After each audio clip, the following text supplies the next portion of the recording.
So they are going to continue on that trajectory. This is the word that we got from the ECB, the President, Christine Lagarde, speaking over there. Now let's get perspective on what's happening with the central banks and their stance towards inflation and towards interest rate hikes. Manish Singh is joining us. Chief Investment Officer at Crossbridge Capital is with us from London. And Amit Anwani is also with us, the AVP Research at Prabhudas, Liladher. Great to have you both, Manisha and Amit. Coming to you first, Manish, do you think that with this kind of rate hike of 0.25% that was announced by the Fed and the commentary that followed on disinflation, the market is expecting a soft landing even though recession fears persist? What's the takeaway for the markets, in your opinion, from what the Fed has done and what it has said?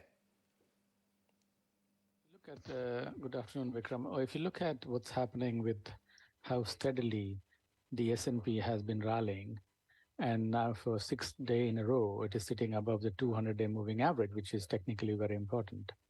Then, at least on marginal basis, the marginal buyers, they strongly discount what Fed is saying. They do not believe that Fed is going to raise a lot. They do not believe, and I'm one of them, they do not believe that inflation is the problem. Inflation is actually crashing, and that is the fact. Now, if anybody waits for the central bank to tell them that they're not going to raise rates or they are end of the cycle, then they'll be too late. So the buying already started, as you will see from the chart, way back in October. S&P bottomed in June. If you look at where the levels are, the buying started in real earnest in October. Except for US, a lot of other markets by now are already in bull market. Anything up more than 20% is bull market. So look at Europe, look at China, look at emerging markets, they're all up more than 20% since the October lows. And the fact that yesterday, Chairman Powell used the word disinflation in that press conference 13 times, and in the last press conference in December, the word disinflation was not used at all. Chairman Powell also used the word, we have no desire to over-tighten. So there's enough hint from the Chairman Powell, without saying that he's going to stop raising rates, to say that inflation is not as big a problem. But given that he is a central banker and he will not like to take any risk of inflation spiking again, he will continue to sound hawkish, and you've got to look beyond that. So the marginal buyers are looking beyond that, they are buying, and I would expect more and more people to join that, and that will keep taking the index higher. Manish, in effect, you're saying that it's the right thing for the Fed chair to say, but not quite what the markets are hearing him say, and not quite what he will do as well. So in a sense, you're even calling his bluff not to kind of pivot before the end of the year. But Amit, how do you see the Fed's latest decision, the commentary? How has that been absorbed by the Indian markets, weighed down by all these concerns on the Adani withdrawal of their much-touted FPO? Right. Thanks for having me. I think, see, broadly, being emerging market, as highlighted by the other participants, we are in the bull phase already. And we have seen in tandem with the global rate hikes, we have also seen 200, 250 bips rate hikes. So I think maybe 2-3 more rate hikes in Indian markets, and I think we'll be peaking out because considering the yesterday's budget also on the expenditure side and inflation, somewhat seems under control. So I think in the local market, also, considering there was a pretty decent budget which was focused on infrastructure capex and having multiplier GDP effect, and good focus on controlling the fiscal deficit, containing the fiscal deficit at 6.4%. So I think we are pretty much well placed in the longer run, and Indian markets obviously being volatile because of whatever currently going on.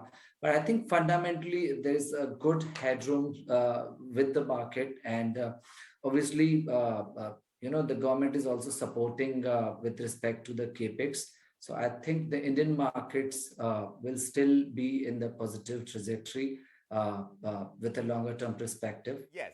So in a sense, you're saying that what the Fed has announced is going to spur the markets even further, looking at the positive moves that the budget seems to suggest. But Manish, besides the Fed, the Bank of England, as well as the European Central Bank, like I was telling our viewers, they've hiked their interest rates as well, and they've been moving pretty much in tandem. Will they continue in that direction? Because there is one view that says that besides the United Kingdom, recession may not be as pronounced as originally thought elsewhere in the world.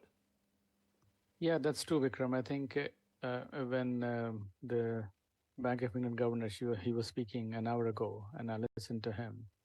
And of course, projections and forecasts are very difficult to make. So the energy prices clearly have come down, but if you look at the headline numbers, they are still at 9% or higher level. So the bank, they are making a projection that those numbers are going to come down quicker and sooner. But again, that's in the future, 3-4 months down the line. We are very different to what's happening in the US. In US, the headline number is already close to 2%, and they are energy independent. We in UK are energy dependent. So, and a lot of the things that we do are based on the gas prices. I mean, one of the questions was, why is IMF giving UK such a low rating in terms of growth? And one answer which came from Bank of England is that maybe the monetary policy has transmitted far too quickly than other economy, which could be true the way this country works. So there is an uncertainty about the future outlook, which keeps the Bank of England on the hook, pretty much like the US. But in US, I believe that they are bluffing and they are not going to raise rates as much. But in Bank of England, they have a fear that given that energy prices may reassert, they want to leave that window open. So yes, they have left the window open that they could raise more, and they're not going to sound more dovish. But again, the point is that the inflation problem that we had globally was artificially induced. It was induced by COVID. It is induced by policy response to COVID. And as that has worked out, and the businesses have worked out themselves how to sort out the supply chain, it is becoming less of an issue. If you really want to see inflation is not a problem in Europe, look at the headline of the Bild newspaper in Germany with a big chunk of butter and saying butter prices are coming down. So the basic goods things, our prices are coming down, and that's a big news. So in my opinion, inflation will be less of an issue as we go down the line, and then you will see central banks move much quicker. But for now in Europe, they cannot but sound hawkish. And in US, they're sounding hawkish for the sake of it. But in Europe, they have to because of energy issues that we have. Well, despite the Fed sounding as hawkish as it has, the Nasdaq is doing pretty well for itself right now. 2.25% up move right now, and 3/4 of a percentage point up on the S&P. The Dow Jones, of course, is in the red by 3/4%. But meanwhile, turning the story back home, Amit, the gold story here is always top of mind. The dovish Fed cues, they've pushed up gold prices, and they've been going up to this 9-month high that we are looking at it from. Will they keep rising, you think? And if so, by how much? Because gold typically runs up on expectations of lower interest rates, don't they? Yes. I think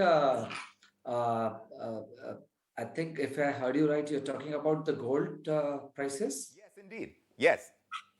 Yes, so I think as I already mentioned, we domestically the a lot of things are now stabilizing with respect to inflation also, and with respect to government finances also. So I think gold prices somewhere will also stabilize at the current levels.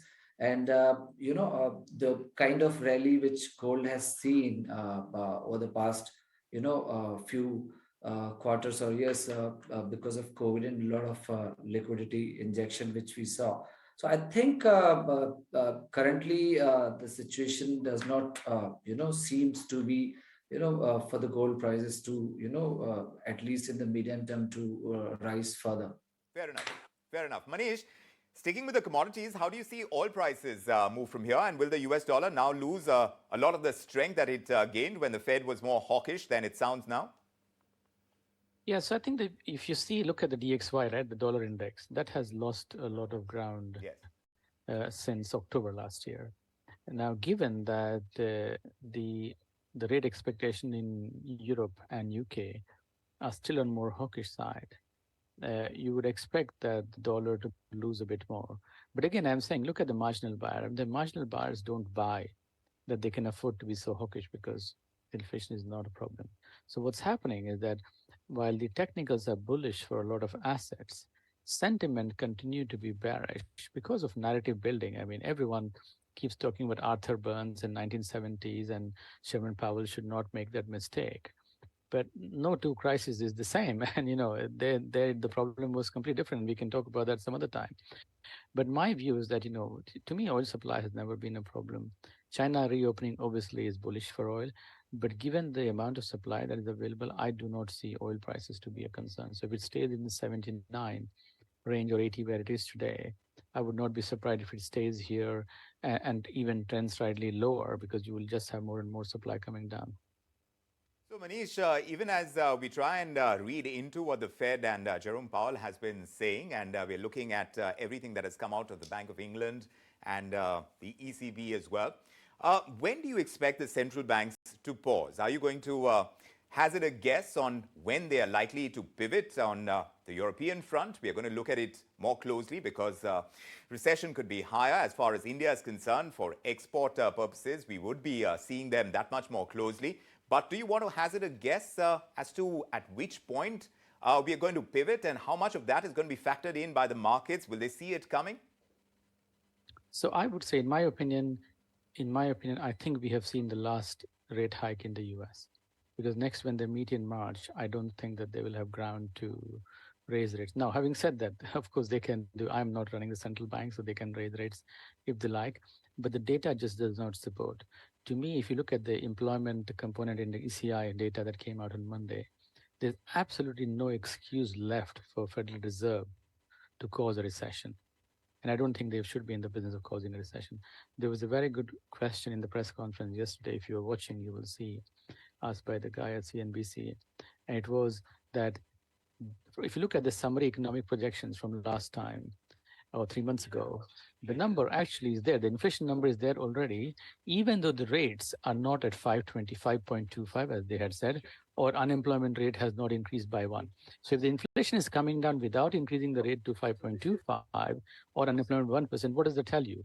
That are you in the business of causing a recession? I hope they're not, and they shouldn't be. Right. So in my opinion, data-wise, they have absolutely no excuse to cause a recession in the US, and I don't think they will cause a recession, and this will become very apparent by the next FOMC meeting, and you will see a steady buy-in from here. Right. Just one final point I'll tell you. If you look at the chart in 1980, what happened, and people talk about 80s all the time. Yes. There, when the pivot happened, and I believe it was in October 81, if I'm not wrong, when Chairman Volcker at that time changed his tune.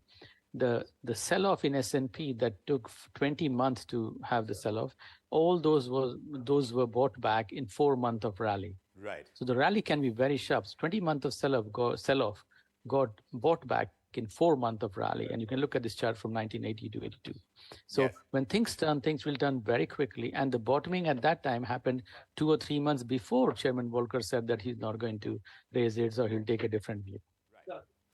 We will wait for the pivot to happen, and how much pace we are going to see that turnaround happen in the markets. That's something else that we are going to be watching very closely, and perhaps we can tell our viewers much in advance before that actually takes place.